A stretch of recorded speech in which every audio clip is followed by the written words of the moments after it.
Electoral Act Amendment Bill and Petroleum Industry Bill run into murky waters in the National Assembly. I'm Linda Kibe and you're welcome to the Gavel. What a week it's been in the National Assembly. We saw the Senate and the House of Representatives pass the Electoral Act Amendment Bill and the drama that ensued in both houses when they got to Clause 52, which deals with electronic transmission of votes for collation. For the first time in the 9th Assembly, a division was called and enforced in the Senate over the controversial section. In the House of Representatives, opposition lawmakers led by the minority leader staged a walkout as the House passed the Electoral Act Amendment Bill. Let's take a look at how it all played out in these reports. A day after they were supposed to have gone on their annual recess, lawmakers in the Green Chamber settled down to conclude consideration of the Electoral Act Amendment Bill, which caused a fight the previous day. The House had invited the Nigerian Communication Commission and the electoral umpire to speak on their preparedness to transmit election results electronically, but only the NCC was eventually considered. The NCC speaks on broadband distribution across the country and how it may affect electronic transmission of results. From what I could tell of what is required, it's only 3G that could give that kind of cover. I mean, that could give that kind of transmission. Okay. In full, I mean. Okay. So yes, only 3G can adequately transmit.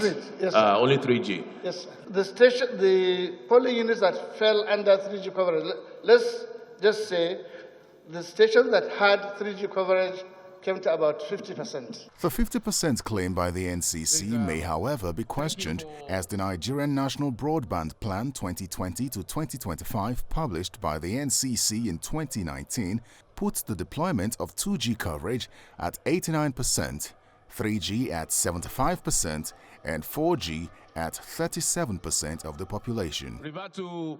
The House then resolves to the Committee of the Whole, chaired by the Deputy Speaker, to resume consideration of the bill and adopt direct primaries. I would like to amend Section 87 to make direct primaries, and delete the word indirect and make direct primaries mandatory. Those in favor of the amendment say aye. Against say nay. Guys have it. Meanwhile, the Speaker had stated the previous day that the House would resume from the controversial Clause 52 after hearing from the NCC. But the Deputy Speaker resumes consideration from Clause 54, sparking outrage from opposition lawmakers.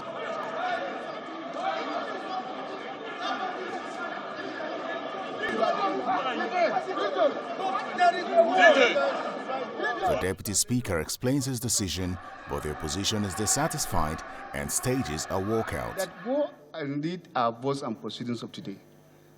This particular question was put, and that was why we had it reported at the Committee of the Whole. If that is the case, that they have carried it and waiting for us to do a rescission, because it was never carried. So the issue of rescission no, sir. will not even arise. I will advise that we leave the chamber. We are not part of it. Well, thank you very much. We are grateful. Leader, long title, go.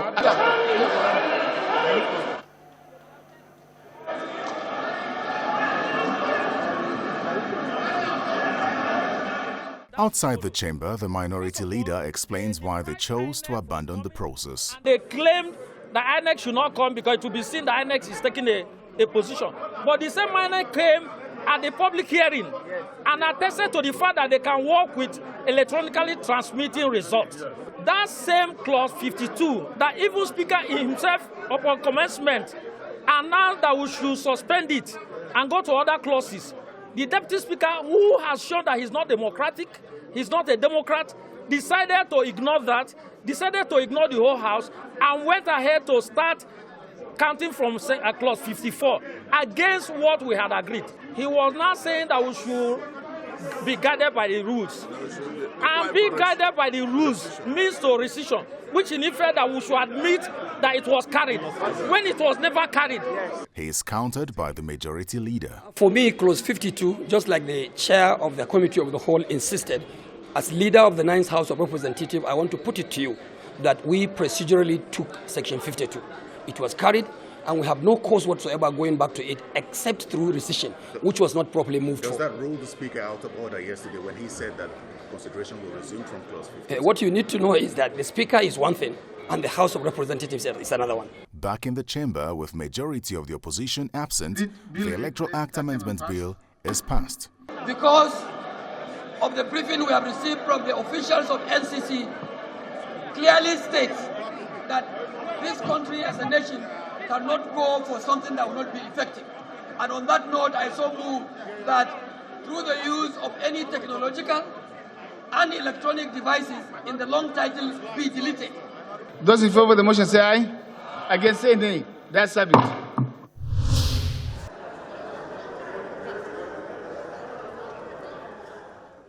They saved the most critical decision for last, the amendment of the Electoral Act. The National Assembly had intended to pass this bill on the final day of plenary before it proceeds on its annual recess. Distinguished colleagues, days before the passage, reports swept the country of plans to expunge a clause from the bill which guarantees electronic transmission of results, a critical aspect of elections. The Senate begins the clause-by-clause consideration of the bill. It gets to clause 52, which gives the Electoral Commission the discretion to introduce electronic voting as may be practicable.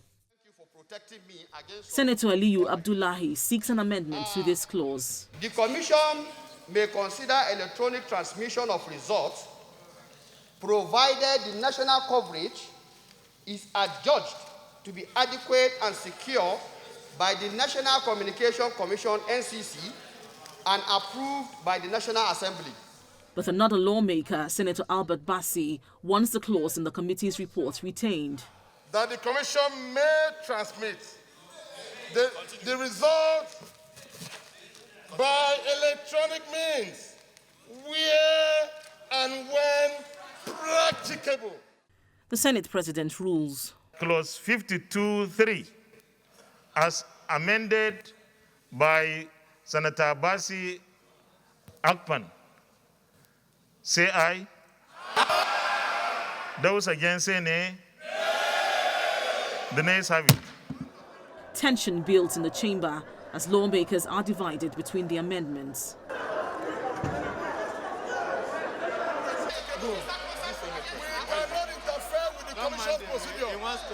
The Senate President tries to maintain order. Unable to do so, the Senate then goes into a closed-door session. The executive session ends and the minority leader calls for a division. Mr. President, I still insist.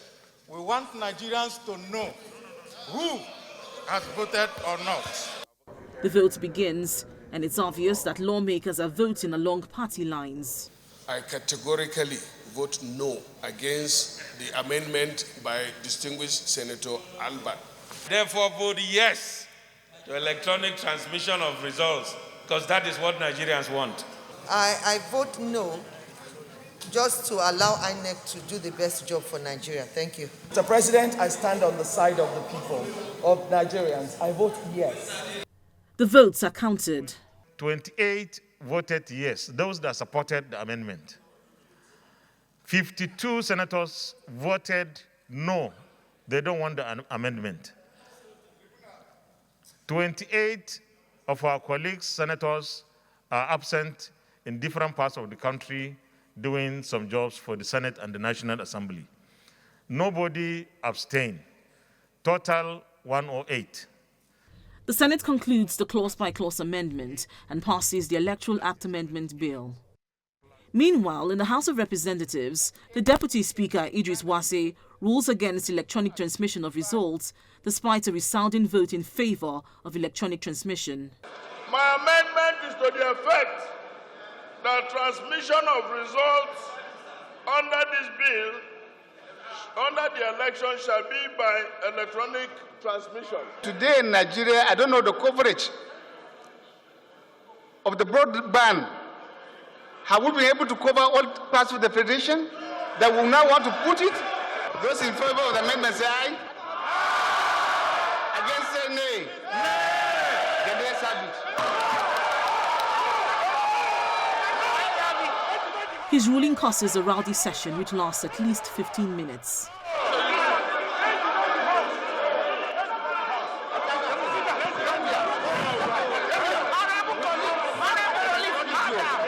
A call by the leader of the PDP caucus for division is ignored and a new amendment is proposed. Transmission of resource under this bill shall be both manual and electronic. I didn't put voting, I said transmission. And for a second time, despite a resounding vote in favor of the amendment, the Deputy Speaker rules against the ayes, leading to another rowdy session. Those in favor of the amendment say aye. Against say nay. Nay! The ayes have it. The rowdy session lingers and the House suspends consideration of the electoral bill and reverts to plenary. Enact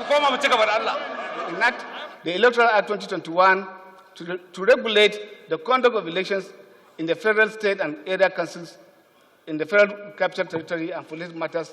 Approve clauses 1 to as amended, 2, 3, 4, 5 as amended, 6 as amended, 7 to 22, 23 as amended, 24 as amended. While reporting progress, the Deputy Speaker states that the controversial Clause 52 has been considered and approved. But some lawmakers insist that that is not the case, and this leads to yet another rowdy session. 36 as amended, 37 as amended, 38 to 48, 49 as amended, 50 to 54, and the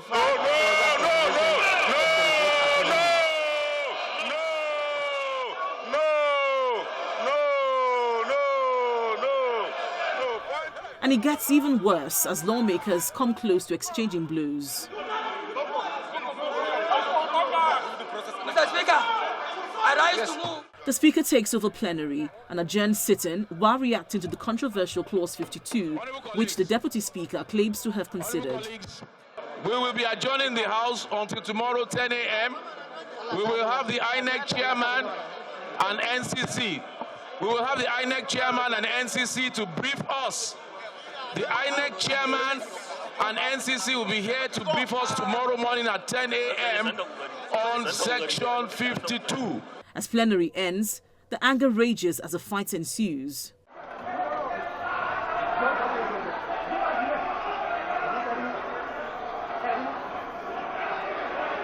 Lawmakers in the Green Chamber will now have to push forward their annual recess until the Electoral Act Amendment Bill is passed.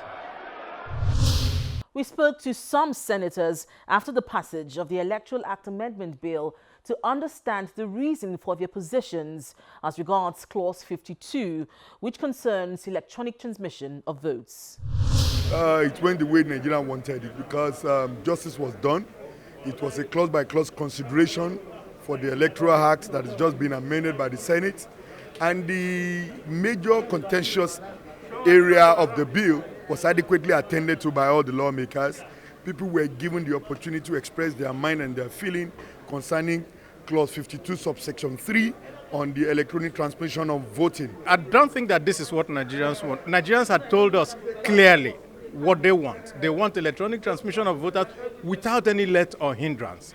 But what happened on the floor was that some members now introduced something that is against the Constitution of the Federal Republic of Nigeria by making an independent body, INEC, to now be subject to direction by NCC. And all they said was, we don't have enough coverage and so forth. And therefore, before INEC will implement, it has to go to NCC. And we felt that that is wrong. Number one, INEC is independent. And the Constitution is very clear on that. If there's any law that we make that is contrary to the Constitution, then that law cannot stand. So what we have even passed will not be able to stand. All you need to do is just to challenge it in court, and you will see that it won't stand. You're welcome back to the Gavel. We have more reactions from lawmakers on the Electoral Act Amendment Bill. In the bill that we submitted, they said we can do electronic transfer when and where practicable. That's a difficult way to define, because when you allow that to INEC, they could say, all right, this place they have a network, let's do electronic transfer. This place they don't have a network, let's do manual transfer. And this is not even for the country. We know in many parts of these countries, there are areas where you don't have communication network. In my area, there are other places we don't have communication network, so there is no way you can transfer from those places where you don't have network. And when you go to NCC, they told that the coverage is less than 50%, so which means we're cutting out over 50% of Nigerians eligible to vote, and you cut them out. So really what we have, even if it is the proposal from the committee, but we enhance that position. That's only the difference in the Senate. The Senate, the report from our committee says when and where practicable. Then the revised version now, which the House, the Senate agrees, is that we do that when at least the network in the country has improved a reasonable percentage in such a way that we can all agree, and then Nigeria will be happy that what we are voting, during the voting, it means every Nigerian that's supposed to vote is allowed to vote. There's no state in this country today that you can't get network. And if you upload anything now, assuming there's no network here, the moment you move a kilometer there, the whole thing will offload and go to wherever you want to send the message or any results. But their fear is what I don't know. But it is clear all this is about 2023. Certain people want to win election at all costs, whether people voted for them or they did not vote for them. But Nigerians are watching. The information that we have at our disposal from NCC and INEC is to the effect that there's network coverage in only 43% of the Nigerian community, meaning that if we say INEC shall engage in electronic transfer or transmission of results, it means 57% of the Nigerian community will be disenfranchised in that process. So the question is, yes, we are all for electronic transfer, and that is what we have there, but the amendment, the majority voted for, is to the effect that, INEC and NCC will be able to determine, at what point that would happen. Where I come from, as it is now, there is no light, no telephone, not to talk of network. And you are talking about electronic voting or electronic transmission of this. Can you do that without electricity? Certainly the answer is no. We are not saying that electronic voting or transmission is not good, but we are saying that it is not the time. So why would you even contemplate on using it when you know that only 46 or 43% of Nigerians is confirmed by NCC have network coverage? So we are not foreclosing that electronic voting at all. All we are saying is that it is not the time to do it now. And of course, if, for example, the conditions required for electronic voting is met, confirmed by NCC and approved by the National Assembly, why not? When the unfortunate situation of insurgency happened to us, there was no provision for IDPs voting in IDP camps. But I came here for an amendment, and it was accepted. The Senate and House of Representatives have considered and adopted the conference report on the Petroleum Industry Bill, PIB. Both chambers had passed the PIB with different figures allocated to host communities as operating costs.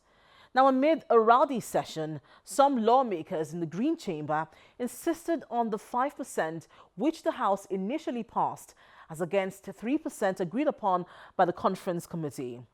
The PIB report was, however, considered and approved in the Senate, despite opposition from Niger Delta senators. The two chambers of the National Assembly last week passed the Petroleum Industry Bill, with the Senate making a provision of 3% of operating cost of oil companies for the development of host communities, while the House passed 5%. Both chambers then set up a conference committee to harmonize the different positions. Thank you very much. Distinguished colleagues, The harmonized report was presented during Thursday's plenary sessions in both chambers. The 3% for host communities was retained in the Senate to the displeasure of some lawmakers from the Niger Delta area. As a senator representing the Rivers East Central District, I want to say that I am not part of that vote. Our view, some of us, the contributions we wanted to make on this issue could not be accommodated or were not accommodated. Now, on that day, as I said, some of us quietly left the chamber. Even when we had the dinner, some of us, when we got the conference report, we had a terrible evening, couldn't even stay for the president's dinner. And Mr. President, I and a few of us will be unable to stay here and be part of this discussion because it is unconscionable. We disagree. However, the Senate President made his ruling and the harmonized report was approved. I am sensitive to all these things, and I want to urge you, and if there is any other distinguished senator who is thinking the same way, that this is the way democracy works. And I will appeal to you not to live like you did before, because there are other things that you need to participate. Those in favor that the Senate do approve the conference committee report on the Petroleum Industry Bill 2021, say aye. Those against, say nay. The ayes have it. It wasn't so easy in the House of Representatives. Just before the commencement of plenary, the lawmakers received copies of the harmonized Petroleum Industry Bill report on the allocation to host communities, and some immediately went off.